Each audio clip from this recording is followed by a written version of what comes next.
Ibu yang terkasih dalam Tuhan, jumpa lagi di R4M, Renungan 4 Menit. Perkenalkan, nama saya Jimmy Sucipto dari BPK Makassar. Renungan hari ini berbicara tentang kuasa dalam pelayanan.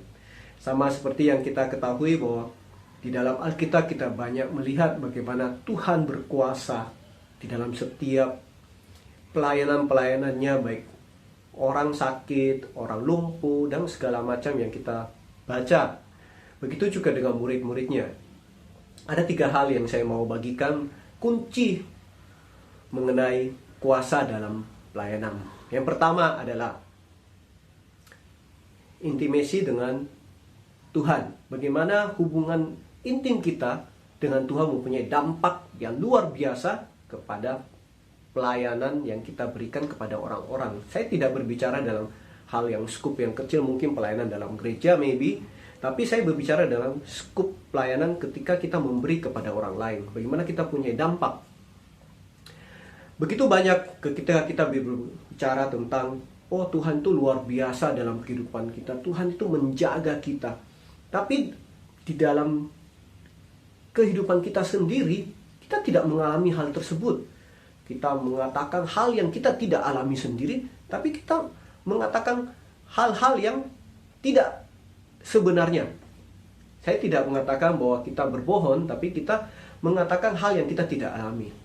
Bagaimana ada kuasa di dalam pelayanan, tetapi di dalam hubungan dengan Tuhan, kita sendiri tidak mengalami hal tersebut. Contoh katakan, ketika kita mengatakan bahwa Tuhan itu berkuasa dalam kehidupan kita. Padahal di dalam kehidupan kita sering mengeluh, kita sering putus asa, atau mungkin kita sering mengalami hal-hal yang mengalami kemunduran di dalam kehidupan kita. Kunci jawabannya adalah, mari kita bangun hubungan dengan Tuhan sehingga ada kuasa Tuhan di dalam perkataan, di dalam perbuatan kita, sehingga kita dapat menunjukkan bahwa apa yang kita perbuat mempunyai kuasa. Hal yang kedua, kita mau berbicara tentang iman. Ketika kita sudah membangun relasi yang baik dengan Tuhan, kita membangun suatu habit yang baik, kita punya hubungan yang sangat erat dengan Tuhan, maka hal yang kedua, kita membutuhkan iman.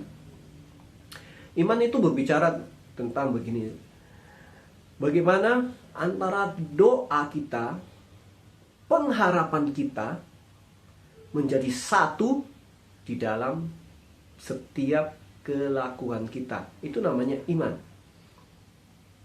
Jadi kita membutuhkan iman yang teguh agar apa yang kita berikan, apa yang kita kerjakan punya kuasa. Artinya apa? Bayangkan jika seorang yang berjualan, seorang sales marketing menjualan dengan produknya, tapi dia tidak mempercayai produk itu sendiri. Sama halnya dengan ketika kita punya hubungan yang dekat dengan Tuhan, tapi kita tidak beriman kepada Tuhan. Maka mungkin kita dalam pelayanan kita tidak terjadi apa-apa. Hal yang ketiga, bagaimana hal tersebut bisa terjadi adalah kasih. Kasih ini berbicara sangat luas. Ketika seorang hamba Tuhan mengalami hal-hal yang tidak mengenakan, dia sudah mempunyai hubungan yang sangat dekat dengan Tuhan, dia sudah berdoa, mempunyai iman yang teguh, tapi ketika dia tidak mempunyai kasih, maka ketika badai datang, mungkin kehidupan tidak berjalan dengan baik, maka ia akan mengundur dalam pelayanannya, ia akan cepat layu, ia akan keok, dan dia tidak akan mau melayani lagi. Bagaimana kasih itu bisa menutupi segala sesuatu yang kita kerjakan dan akan berdampak kepada orang-orang yang kita layani. Terima kasih. Hari ini saya mau merangkum bagaimana 3 hal itu. Yang pertama adalah intim dengan Tuhan, kedua berimanlah, yang ketiga lakukanlah dengan kasih. Sampai jumpa. Tuhan Yesus memberkati kita semua. Amin.